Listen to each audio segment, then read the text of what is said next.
Alamin. Wassalamu ala asyrafil anbiya wal mursalin wa ala alihi wa ashabihi ajma'in. Rabbi shrah li sadri wa yassir li amri wa hlul 'uqdatam min lisani yafqahu qawli. Amma ba'd. Alhamdulillah pada malam hari ini kita bisa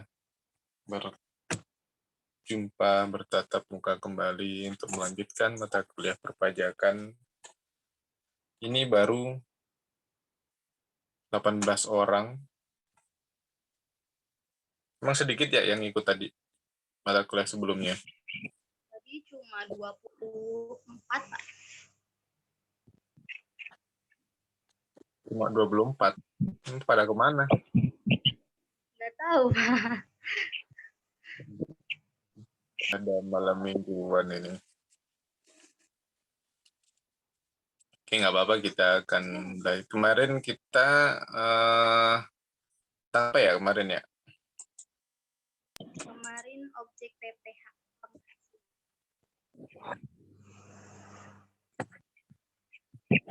Kemarin ini ya? Iya, betul. Objek. Sampai sini subjek apa objek? Objek PPH, Pak. Oke. Kemarin sudah belajar mekanisme pembayarannya, terus habis itu subjek pajak sama objek pajak. Kalau subjek pajak itu berarti orang yang wajib membayar pajaknya. Kalau objek pajak itu yang dikenakan pajaknya.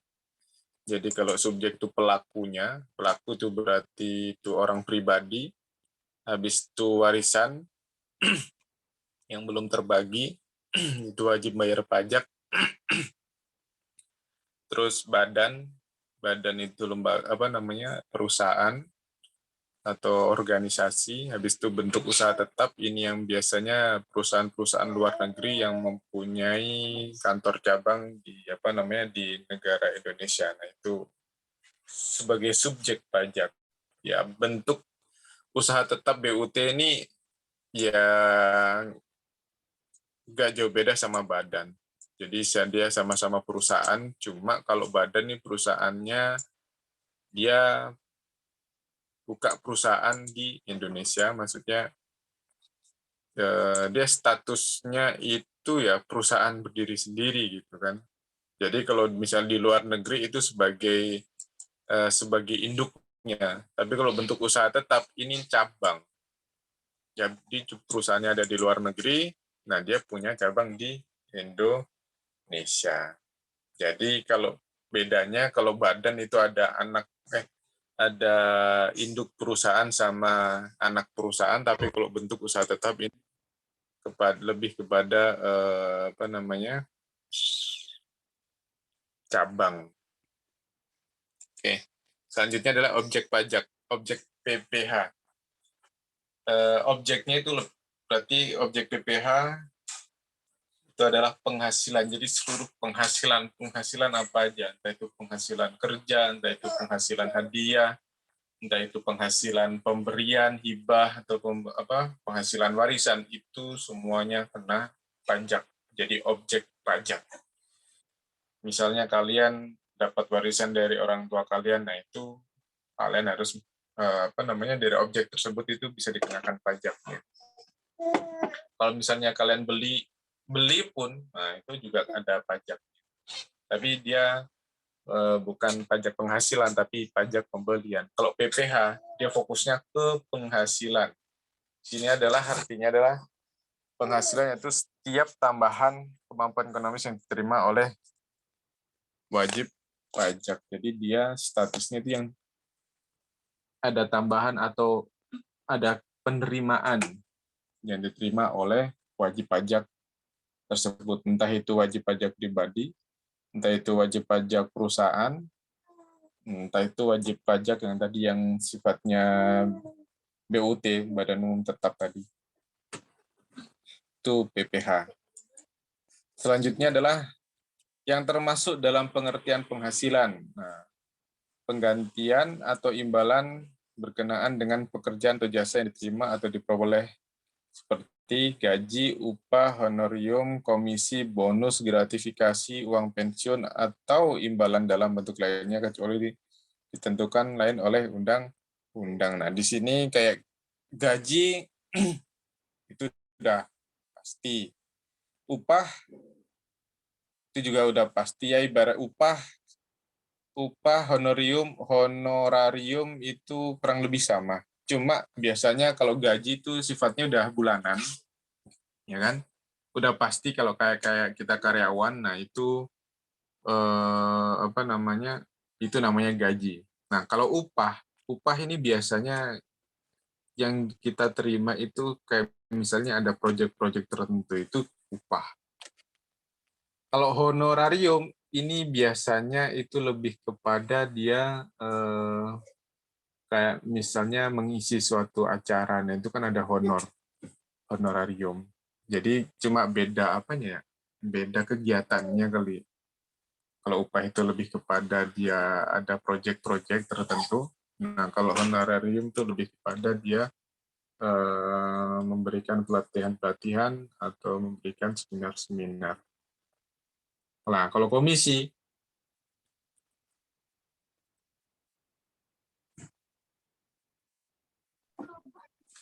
kalau komisi ini lebih kepada fee. Nah, komisi penjualan, komisi pendengar, komisi calo, nah itu kan komisi. Itu sifatnya fee lah. Fee ibaratnya itu apa ya? Ada jasa kita atau ada informasi yang kita berikan atau kita memberikan kemudahan-kemudahan, nah itu komisi. Nah, gimana kalau kita ngasih kalau ngurus-ngurus apa surat-surat biasanya ke pemerintahan kan itu ada bayar-bayarnya, itu gimana itu apa termasuk kena pajak. Nah, kalau itu sih karena nggak tercatat ya nggak dikenakan pajak, ya kan, kecuali kalau misalnya orang tersebut itu melaporkan sebagai penghasilannya, yang membedakan di situ. Terus selanjutnya adalah, sebentar, saya ganti itunya dulu biar nggak ngeblur.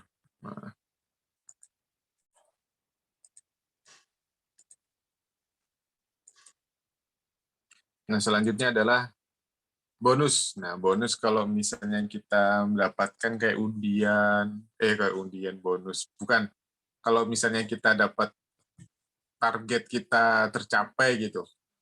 Biasanya di perusahaan-perusahaan kan kalau kita penjualan kita mencapai misalnya 1 M dalam sebulan, nah, kita akan mendapatkan bonus dari perusahaan. Nah, bonus itu juga akan dikenakan pajak. Karena apa? Karena itu ada suatu pemberian yang tadi kan pemberian ekonomi atau tambahan ekonomi yang kita dapatkan dari pemberi bonus tersebut, gitu kan. Gratifikasi. Nah, gratifikasi ini kayak tadi sebenarnya kayak uang-uang pelicin itu kan, gratifikasi.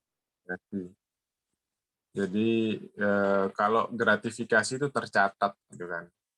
Tapi kalau nggak tercatat itu namanya dana siluman itu biasanya. Uang ngopi, uang rokok, nah itu nggak tercatat. Tapi kalau yang gratifikasi ini misalnya itu yang gede-gede gitu kan, kayak sekelas menteri, sekelas presiden, nah itu gratifikasi. Yang kelas anggota DPR, nah itu gratifikasi. Kan beda nama aja, padahal sebenarnya sama aja pemberian-pemberian. Mungkin kalau orang-orang kayak kita paling jadi uang rokok lah, uang bensin lah, uang makan lah, uang sarapan, uang apalah, yang kecil-kecil kan gitu. Tapi kalau gratifikasi nih, nilainya gede nih. Gratifikasi. Terus uang pensiun, nah ini kalau kalian kan sudah mengikuti BPJS Ketenagakerjaan. Nah, di situ kalau kalian nanti pensiun atau misalnya putus kontrak atau apa kan ada yang bisa dicairkan kan? Kayak uang apa itu? Uang Biasanya yang kalian kalau udah habis kontrak tiba-tiba pasti nyairin di BPJS Ketenagakerjaan itu apa? Apa itu yang dibayarkan?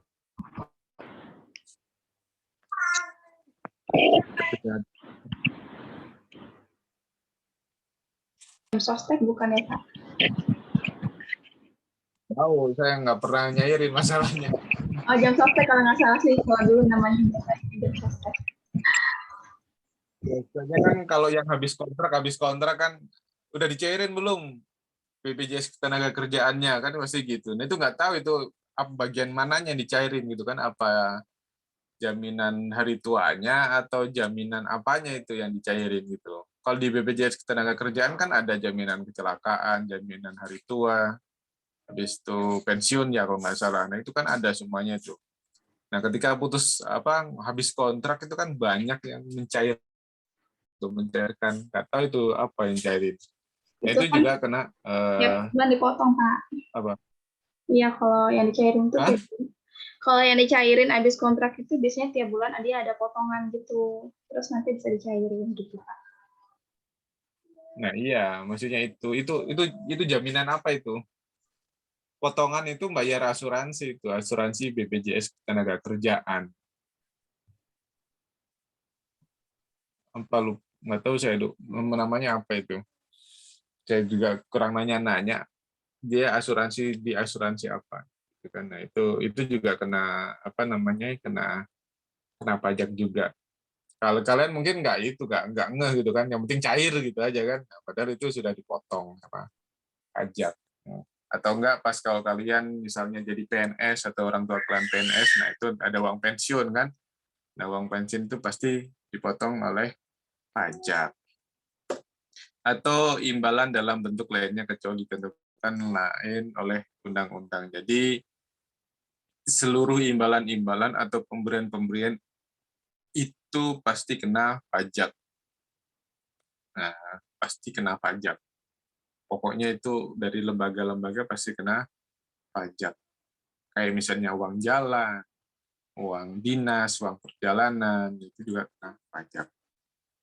Terus selanjutnya nah ini hadiah dan penghargaan. Nah, hadiah-hadiah misalnya kalian ikut kuis atau ikut kompetisi, nah itu kan ada hadiah. Nah, itu juga kena pajak.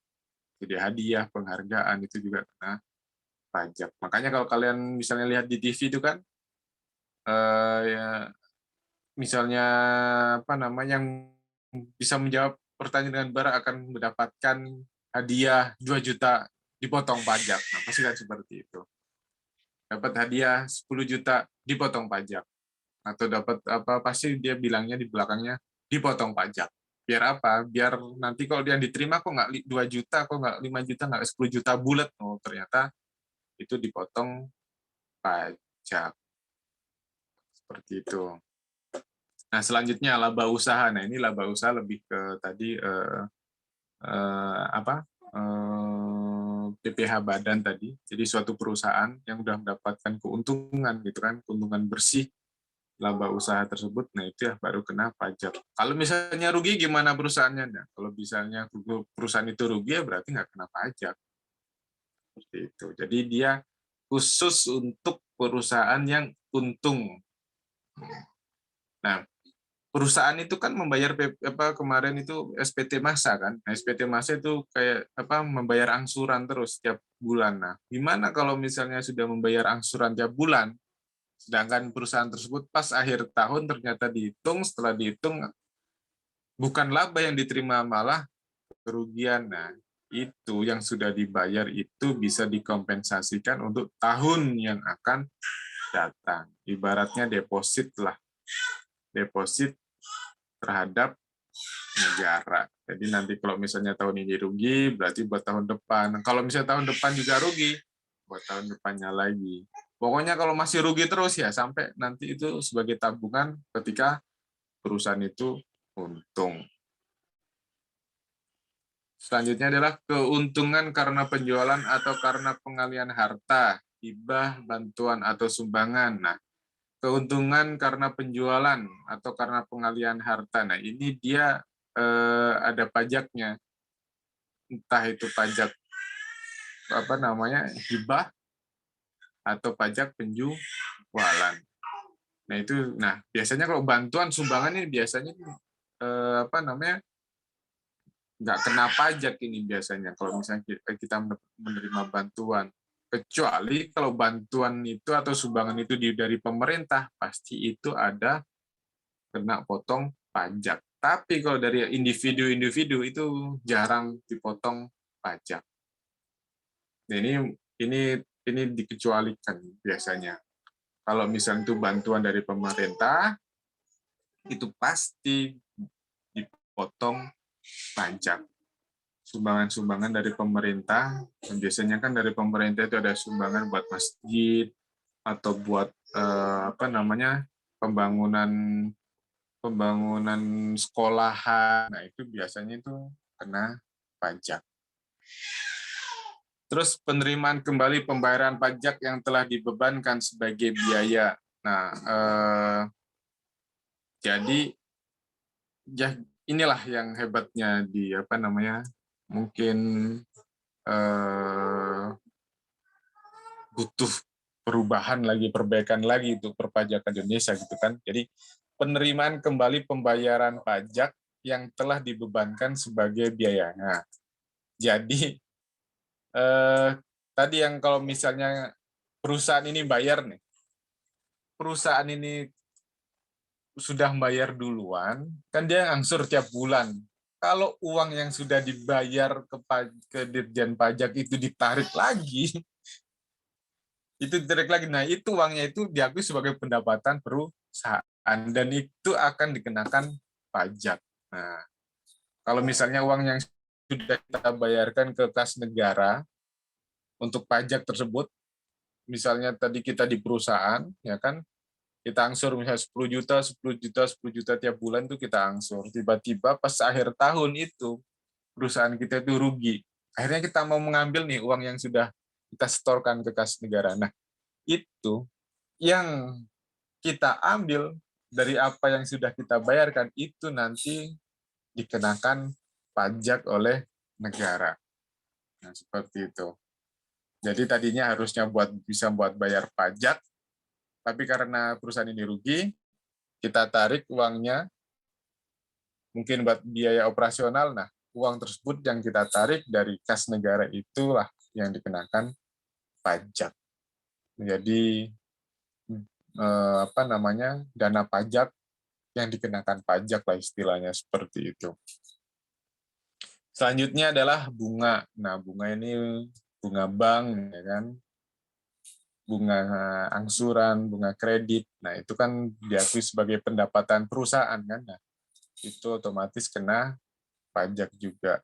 Nah, terus selanjutnya adalah dividen. Nah, dividen ini yang kalau misalnya kita punya saham di perusahaan atau kita main saham, nah, kalau kita mendapatkan dividen, misalnya perusahaan tersebut itu membagikan dividen buat pemegang saham, nah itu otomatis dividen yang dibagikan itu pasti akan dikenakan pajak atau dipotong pajak. Jadi kalau misalnya pembagian dividennya itu harusnya dapat 1 juta, nah akhirnya potong pajak dividen.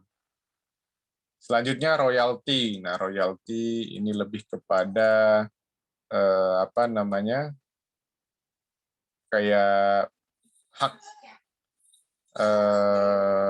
hak intelektual kita, nah, yang dipakai. Nah, itu misalnya salah satunya kan kayak musik atau hak kekayaan bisnis, misalnya franchise. Nah, itu kan ada royaltinya. Nah, di situ dia juga kena pajak. Selanjutnya adalah sewa dan penghasilan lain sehubungan dengan penggunaan harta. Nah, ini kalau misalnya kita punya kos-kosan, kita punya kontrakan, nah hasil dari penyewaan tersebut itu juga dikenakan pajak. Selanjutnya adalah penerimaan atau perolehan pembayaran berkala. ini sama, ini angsuran-angsuran. Jadi angsuran-angsuran itu juga dikenakan pajak juga. Selanjutnya keuntungan karena pembebasan utang. Nah, keuntungan pembebasan utang ini sama halnya kayak tadi dana pajak yang kena pajak. Jadi keuntungan karena pembebasan utang, jadi kita misal perusahaan kita itu dibebaskan, udahlah hutang kamu itu udah lunas gitu kan. Nah, tapi dengan pembebasan tersebut ternyata perusahaan itu dapat keuntungan gitu, yang tadinya dia merugi akhirnya jadi untung gitu ketika utang tersebut dihilangkan atau dihapus. Yang tadinya dia rugi 1 M gitu kan karena ada utang, tapi ketika utang tersebut dihapus akhirnya malah untung kan gitu. Nah, itulah keuntungan tersebutlah yang dikenakan pajak. Selanjutnya adalah keuntungan selisih kurs. Nah, ini mata uang asing. Kalau kalian punya mata uang falas, kalau kalian punya valuta asing, misalnya kalian punya sekarang itu punya dolar gitu kan, habis itu nanti dijual atau nanti beli lagi. Pokoknya ini sistemnya buat investasi gitu kan. Nah, itu pasti selisihnya akan dikenakan pajak kalau ada transaksi penjualan. Tapi kalau tidak ada transaksi penjualan, mata uang tersebut atau selisih kurs dari mata uang tersebut tidak dikenakan pajak. Selanjutnya adalah selisih lebih karena penilaian kembali aktiva. Nah, ini yang revaluasi aset. Nah, jadi perhitungan kembali nilai-nilai aset.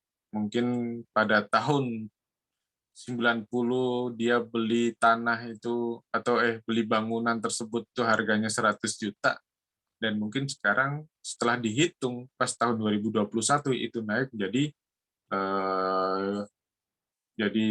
harganya 100 juta atau bahkan harganya bisa sampai 1 M. Nah, itu namanya revaluasi aset. Selanjutnya premi asuransi. Nah, ini asuransi, kalau asuransinya itu cair.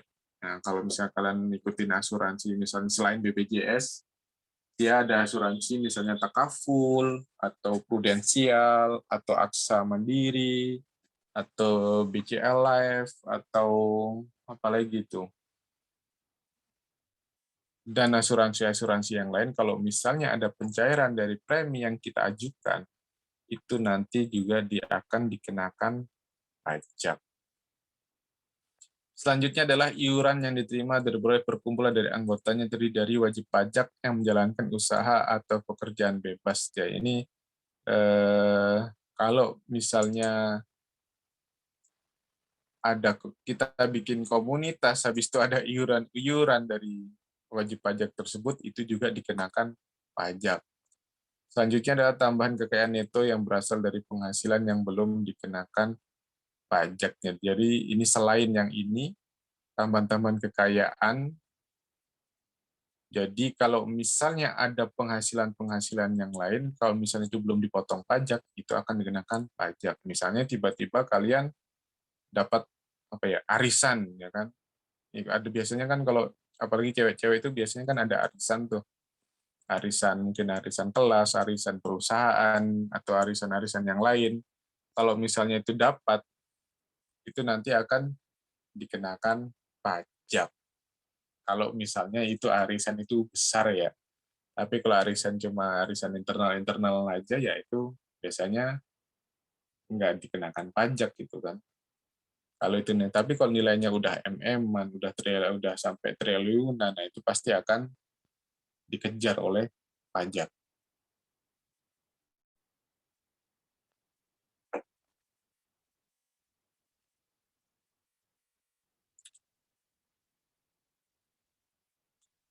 Dasar pengenaan pajak itu adalah penghasilan kena pajak wajib padan.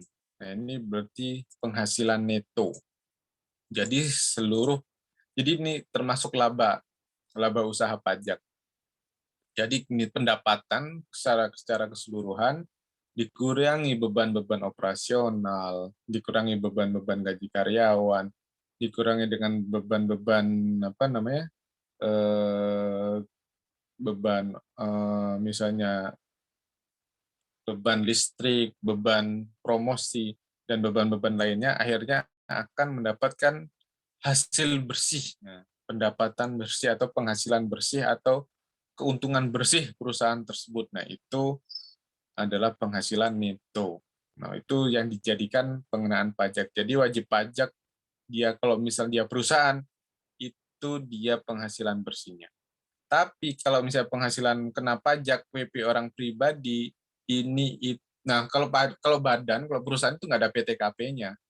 Tapi kalau pribadi itu PTKP.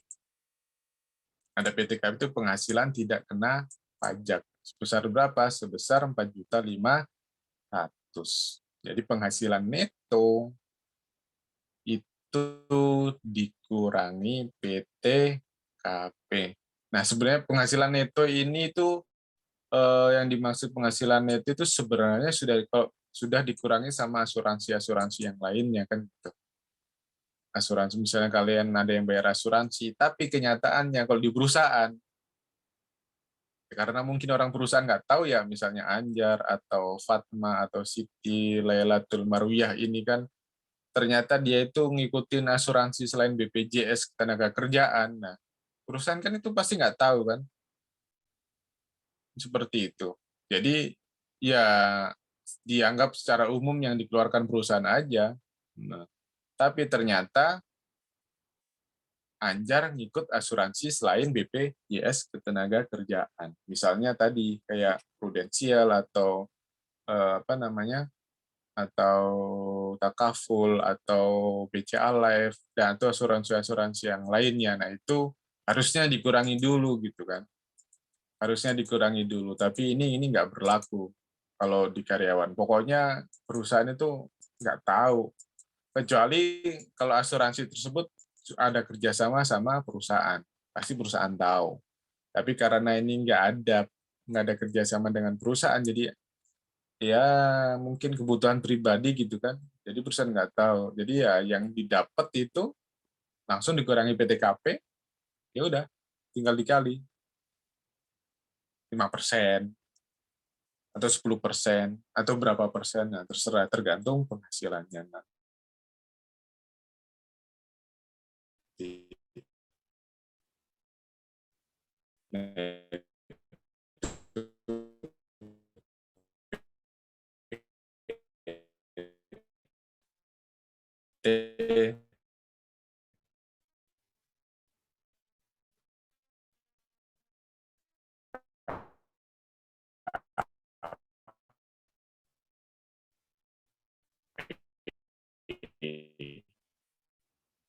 Jadi dikurangi PTKP-nya 4.500.000. Mudah-mudahan nanti mungkin sebelum presiden turun PTKP-nya naik jadi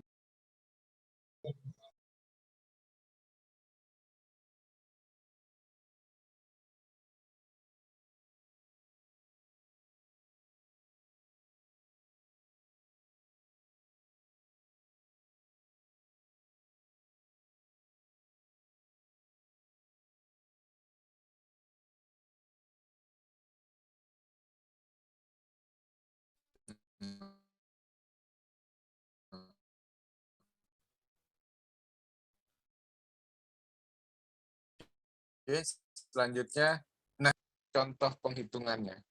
Belum sih, yang ini yang masalah PTKP. Penghasilan tidak kena pajak PTKP 2019. Jadi 4.500.000 per bulan atau 54 juta per tahun itu berlaku dari tahun 2019.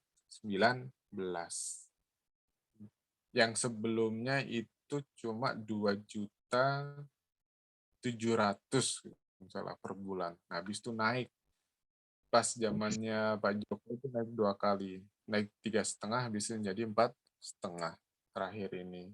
Jadi yang gajinya sekian itu nggak kena pajak. Oke, 4,5 tambahan untuk wajib pajak yang kawin. Nah, kalau misalnya udah nikah nih, nah kalau yang misalnya yang siapa nih yang cowok-cowok udah nikah itu nanti ada tambahan 4.500.000 yang sudah kawin. Kalau misalnya tambahan untuk seorang istri yang penghasilannya digabung dengan penghasilan suami dengan syarat. Nah, kalau misalnya kalau kalian satu kelas sama-sama kerja, si suami itu nanti dapat 4,5. Nah, dapat 4,5. Ada tambahan 4,5. Habis itu ditambah gaji istri kalau misalnya gajinya itu digabung menjadi 1 NPWP. Jadi 54 juta ditambah 4,5 ditambah 54 juta. Seperti itu. Gimana penghitungannya? Nanti di sini. Tambahan untuk seorang istri, penghasilan digabung, penghasilan dengan syarat, penghasilan istri tidak semata-mata diterima atau diperoleh dari satu pemberi kerja yang telah dipotong pajak berdasarkan ketentuan dalam Undang-Undang PPh 21. Nah, ini syarat yang pertama adalah penghasilan istri itu belum dipotong. Tidak dipotong pajak oleh pemberi pekerja itu atau pemberi upahnya. Tapi kalau gaji istri itu sudah dipotong, berarti dia tidak bisa digabungkan kepada penghasilan suami. Terus yang kedua adalah pekerjaan istri tidak ada hubungannya dengan usaha atau pekerjaan bebas suami atau anggota keluarga lain. Nah, ini jadi kalau misalnya pekerjaan istri ini tidak ada nggak ada hubungannya sama sekali gitu. Nggak ada hubungannya sama sekali dengan pekerjaannya si suami. Jadi beda tempat gitu kan. Beda tempat atau beda perusahaan gitu. Tapi kalau kalau misalnya satu perusahaan, suami digaji, istri digaji, nah itu tidak bisa digabung itu nanti. Nah, ini syarat yang kedua itu adalah penghasilan istri itu dari ya ibaratnya bahasa kasarnya ya dia kerja di tempat yang lain lah seperti itu. Selanjutnya adalah 4,5 tambahan untuk setiap anggota keluarga sedarah dan keluarga semenda dalam garis keturunan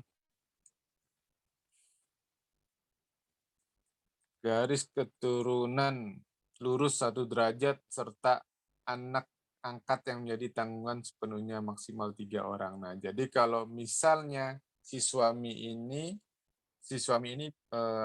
maksimal menanggung anak itu 3 orang atau maksimal menanggung pajak itu 3 orang. Selebihnya itu tidak ditanggung atau ditanggung oleh pemerintah.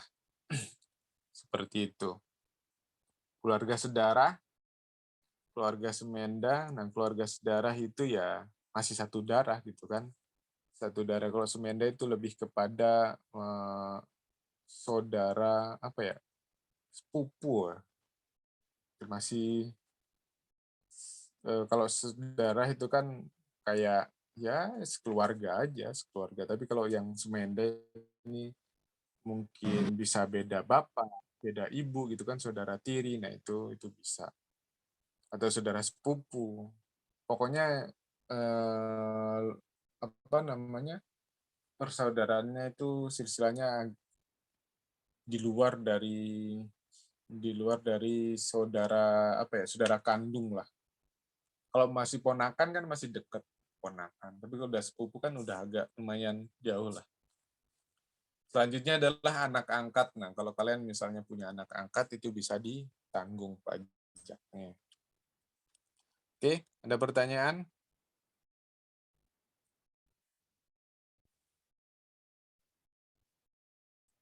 Silakan.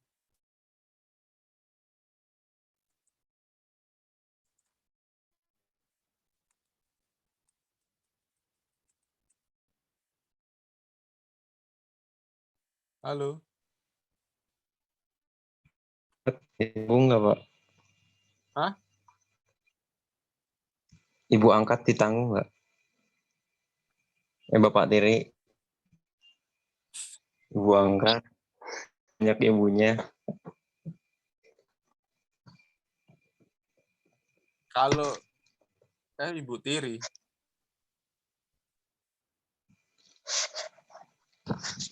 Tadi itu. Ibu Tiri di sini kalau Ibu Tiri itu dia Ibu Tiri, Bapak Tiri, orang tua Tiri. Itu kan terlalu jauh. Mungkin nanti kalau jadi ibu angkat mungkin bisa ditanggung kali ya. Eh, jadi sebenarnya gini aja, harus bisa melogikakan. Kalau misalnya yang sedarah itu kan berarti dia saudara deket lah, saudara deket. Tapi kalau semenda itu apa namanya? Ya mungkin bisa masuk ya, karena semenda sendiri itu dia artinya kan kayak orang mertua kan gitu kan, mertua, bapak mertua, nah kira gitu Mas Saipul. Itu kan mungkin bisa dianalogikan seperti itu kali ya, ibu mertua, bapak mertua kali ya. Karena belum pernah kejadian seperti itu, ibu tiri, bapak tiri. Kalau misalnya mertua itu sering kejadian, mertua gitu kan, kalau nggak adik angkat, biasanya adik angkat. Nah, kalau misalnya Saipul nih tiba-tiba dia kalau ngakui anak angkat juga karena belum punya istri gitu kan, ya akhirnya jadi adik angkat lah. Nah, itu Oh, nyindir.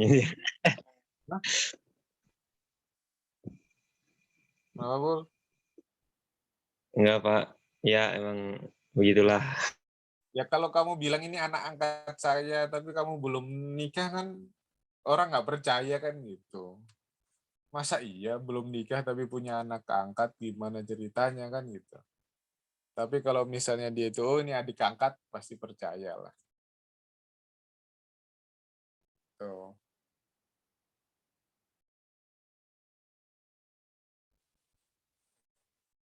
Silakan, ada pertanyaan yang lain?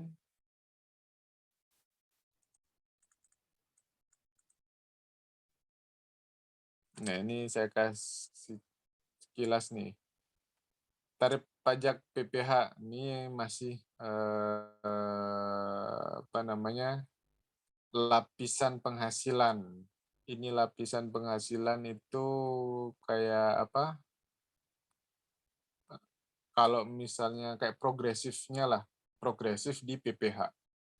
Misalnya kalau misalnya gajinya 0 sampai 50 juta, itu pajaknya adalah tarifnya 5%. Kalau gajinya itu dalam setahun 50 juta sampai 250 juta, itu adalah 15%. Di atas 250 juta, jadi 250 juta sampai 25%. Nah, pertanyaannya, siapa sih yang penghasilannya di atas 500 juta sebulan? Anda nggak? Mudah-mudahan saya Saipul Anwar, Pak. Amin.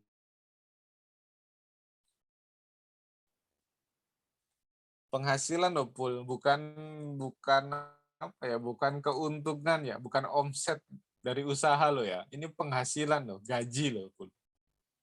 Berarti yang gaji gue gitu. Kenapa?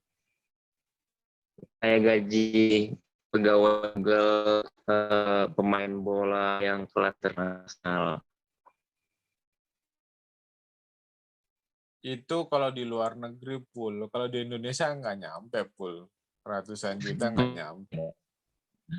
Iya, benar. Paling gaji pemain bola itu masih puluhan juta lah. Nggak nyampe ratusan juta.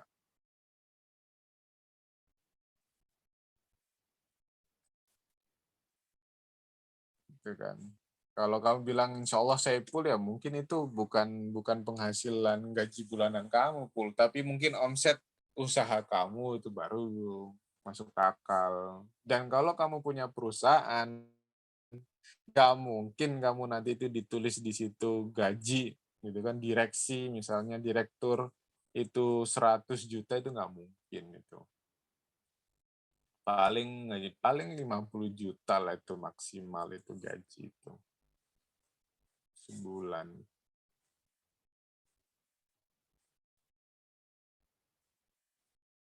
Oke.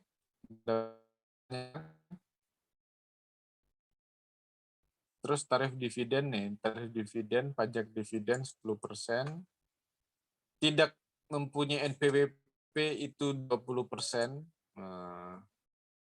20% lebih tinggi dari, jadi kalau kalian tidak punya NPWP itu pajaknya itu lebih besar. Seharusnya apa ya? Yang tidak mempunyai NPWP itu harusnya dapat penghargaan dari pemerintah. Karena apa? Karena dia pajaknya itu lebih besar daripada yang punya NPWP. Selanjutnya, tidak mempunyai NPWP untuk yang dipungut dan potong untuk PPh pasal 23, 100% lebih tinggi dari yang seharusnya. Jadi kalau misalnya ini lebih kepada jasa nih. Kalau ini kan untuk PPh 21, kayak gaji karyawan, kalau karyawan nggak punya NPWP itu 20% lebih tinggi. Tapi kalau misalnya ini kayak jasa, kayak misalnya kontraktor atau jasa-jasa yang lain yang dia tidak punya NPWP, nah itu 100% lebih, jadi bisa 2 kali lipat dia tingginya. Seperti itu. Pembayaran fiskal untuk yang punya NPWP adalah gratis. Nah, ini. Kalau kita yang punya NPWP, gitu kan, itu tidak dikenakan pajak. Jadi kalau misalnya kita laporan yang fiskal itu maksudnya melaporkan ya karena mungkin sudah dipotong sama perusahaan atau sama rekanan kita gitu kan, jadi kita tidak dikenakan pajak lagi, seperti itu. Terus selanjutnya adalah, nah ini pajak berdasarkan Undang-Undang PPh untuk wajib badan dalam negeri dan badan usaha tetap. Jadi tarif pajak 28%. Dulu itu tarif pajaknya itu adalah 28%. Tapi sekarang itu 25%. Jadi perusahaan-perusahaan kalian tempat kerja itu setahun itu pajaknya adalah 25% dari keuntungan. Terus ada lagi nih, ada PT perusahaan yang 40% sahamnya diperdagangkan di bursa efek, itu 5% lebih rendah dari yang seharusnya. Jadi berarti yang seharusnya misalnya 25% karena dia sahamnya 40% itu dijual, itu dia berarti ya kurang lebih 20%, nah dia bayar pajaknya. Nah, selanjutnya adalah peredaran bruto sampai dengan 50M, pengurangan 50% dari yang seharusnya. Jadi kalau misalnya dia penghasilan brutonya dalam setahun itu ada 50M, itu ada pengurangan pajak. Jadi kalau omsetnya itu kurang dari 50M atau kurang dari sama dengan 50M dalam setahun, itu berarti ada potongan pajak. Yang biasanya itu kalau kemarin tuh yang sekelas UMKM, nah itu kan yang tadinya 1% itu dipotong 50%, jadi setengah persen. Jadi yang dari 1% dipotong 50%, jadi 0,5% pajaknya.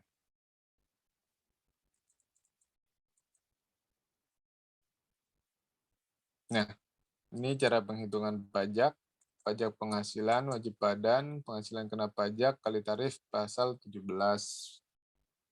Ini caranya nih, rumusnya. Nah, ini rumusnya, ini contoh penghitungan. PT Kolor Ijo, nah PT Kolor Ijo ini mempunyai penghasilan kena pajak 154, 168, 900. Besar pajak penghasilan yang harus dibayar atau terutang oleh PT Kolor Ijo adalah penghasilan kena pajaknya itu 15168. PP yang harus dibayar itu 10%, Nah, jadi ini ibaratnya sudah dikurangi yang lainnya. Dia sudah dikurangi yang lain, jadi ini yang lapisan tadi, lapisan-lapisannya. Jadi 50 juta, 50 juta. Nah, ini progresifnya, progresif dari pajaknya. Selanjutnya itu adalah Gunawan pada tahun 2003 mempunyai PKP sebesar 54. Besaran PKP-nya 54. Nah, jadi ada PPh 5%, 10%, 15%. Ini progresifnya, cara menghitungnya. Nanti insya Allah kita akan belajar untuk penghitungannya nanti setelah UTS. Silakan, ada pertanyaan? Bapak izin bertanya, Pak, Ya. mengenai hadiah tadi, Pak. Kalau misalnya yang kena pajak itu nominal hadiahnya berapa ya, Pak? Yang nggak kena pajak. Halo, Mbak. Halo. Yang kena pajak, Pak. Yang kena pajak. Nominal hadiah yang terkena pajak, Pak. Yang terkena pajak itu sebenarnya nggak ada nominalnya gitu, nominal berapa nggak ada gitu kan. Pokoknya kalau misalnya itu yang memberikan itu adalah perusahaan yang terdaftar gitu kan. Perusahaan yang terdaftar, maksudnya terdaftar sini legalitasnya itu PT atau lembaga-lembaga yang lain itu pasti kena pajak. Tapi kalau misalnya itu yang memberi hadiah itu bukan lembaga resmi atau belum ada legalitasnya itu sebenarnya nggak dikenakan pajak gitu kan. Untuk nominalnya nggak ada ketentuan nominal 100.000 pun bisa kena pajak gitu kan. Kalau misalnya itu lembaganya itu terdaftar di pemerintah gitu. Ya kayak kamu lah bikin acara hadiah 17-an, itu nggak kena pajak kan? Kena pajak nggak hadiah 17-an atau hadiah-hadiah apa ya? Sanlat, misalnya pesantren kilat pas Ramadan kan pasti kalian kayak kemarin kan kalian ada pesantren kilat tuh ngasih hadiah-hadiah. Nah itu nggak kena pajak itu karena apa? Karena ya kalian kan lembaga kalian nggak terdaftar. Kecuali kalau pemanah itu izin. Nah, pemanah, komunitas pemanah itu mendapatkan legalitas perizinan dari pemerintah, nah itu bisa dikenakan pajak karena itu kalau sudah terdaftar sebagai organisasi atau ormas itu wajib bayar pajak seperti itu. Makanya pemanah itu udah nggak usah didaftarin ke apa namanya ke negara gitu kan, takutnya nanti kena pajak. Udah iurannya nggak seberapa, tapi dikenakan pajak pula kan repot nanti. Ntar malah habis lagi buat bayar pajak.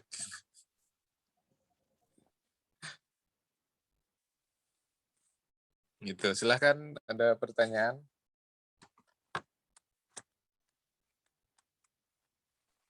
Terima kasih, Pak. Ya, Terima kasih, Bapak. ya Mbak. Ada yang lain yang mau bertanya, silahkan.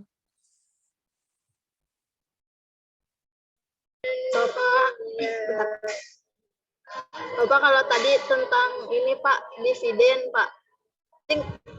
Padahal nggak tahu tentang dividen itu kurang dengerin. Kan pendistribusian laba kepada pemegang saham ya Pak. Iya. Nah, kalau misalkan gimana kalau akibatnya tuh jika dividennya itu tidak diambil oleh pemegang saham itu. Nah, ternyata jangka waktu yang lama misalkan Pak. Terus itu tuh akan berubah nggak Pak menjadi milik perusahaan atau gimana? Dividen itu ya tetap dividen, Mbak. Zaman sekarang nggak kayak zaman dahulu, Mbak. Kalau zaman dahulu kan nggak ada rekening, Mbak. Nggak ada rekening tabungan. Jadi ya ibaratnya kalau kalau dulu kan kalau kerja itu kan kadang udah ngambil gaji belum kan gitu. Kalau sekarang kan udah gajinya udah di payroll semua, ya udah masuk rekening masing-masing, apalagi dividen. Ketika ada dividen ya udah masuk rekening langsung. Gitu, Mbak. Kalau Iya, dulu Bapak ya. pasti kalau dulu ya mungkin ya tetap nggak berubah itu kan. Nah, nanti perusahaan konfirmasi gimana ini mau jadikan saham lagi. Nah, kalau misalnya mau jadikan saham berarti otomatis sahamnya nanti bertambah. Gitu kalau nggak diambil uangnya. Kan gitu. Gitu, Farida. Kalau sekarang udah masuk rekening. Mau nggak diambil, nggak ambil, yang penting udah masuk aja udah duitnya. Gitu. Kayak kamu gaji kamu nggak kamu ambil pun ya tetap di rekening kamu sekarang, bukan di perusahaan lagi, gitu kan. Dulu sih ya, kalau nggak diambil ya paling diomelin sama bagian keuangannya ya. Itu dulu nggak diambil-ambil kan gitu. Takutnya apa ya? Takutnya nanti banyak apa ya? Gangguan-gangguan gitu kan, tiba-tiba ini ada duit nganggur nih, bikin laporan palsu aja, ya seakan-akan sudah diambil kan gitu kan, bisa aja gitu kalau orangnya jelek kan gitu bagian keuangannya. Tapi udah ya sekarang sih serba kling gitu kan, tiba-tiba ada SMS, ada informasi notifikasi kredit. Wah, biasanya kan kreditnya bertambah nih, tabungannya bertambah. Entah itu notifikasi dari Mandiri, dari BCA, atau dari rekening-rekening yang lain kan sekarang gitu. Ada uang masuk, ada SMS. Ada uang keluar, ada SMS kan gitu. Kalau dia pakai notifikasi SMS kan.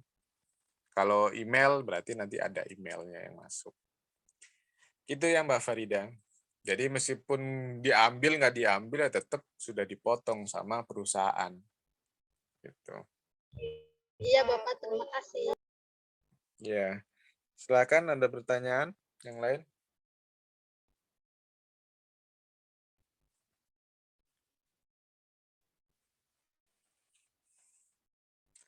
Oke, kalau nggak ada pertanyaan kita cukupkan. Kalian sudah lesu, udah nggak semangat lagi untuk belajar, nggak tahu ini karena nggak ikhlas kuliah, karena aduh malam minggu saya buat kuliah lagi. Ya mudah-mudahan silakan yang habis ini mau malam mingguan silakan, masih ada waktu setengah jam lebih lah sampai jam 10 gitu kan. Masih bisa lah, itu ada apa namanya, dispensasi dispensasi karena habis kuliah jadi molor, yang tadinya jam malam itu jam 9 sekarang molor jadi jam 10 lah. Oke, nggak ada pertanyaan. Terima kasih atas perhatiannya. Kurang lebihnya mohon maaf. Saya akhiri. Assalamualaikum warahmatullahi wabarakatuh. Waalaikumsalam warahmatullahi wabarakatuh. Terima kasih, Bapak. Ya.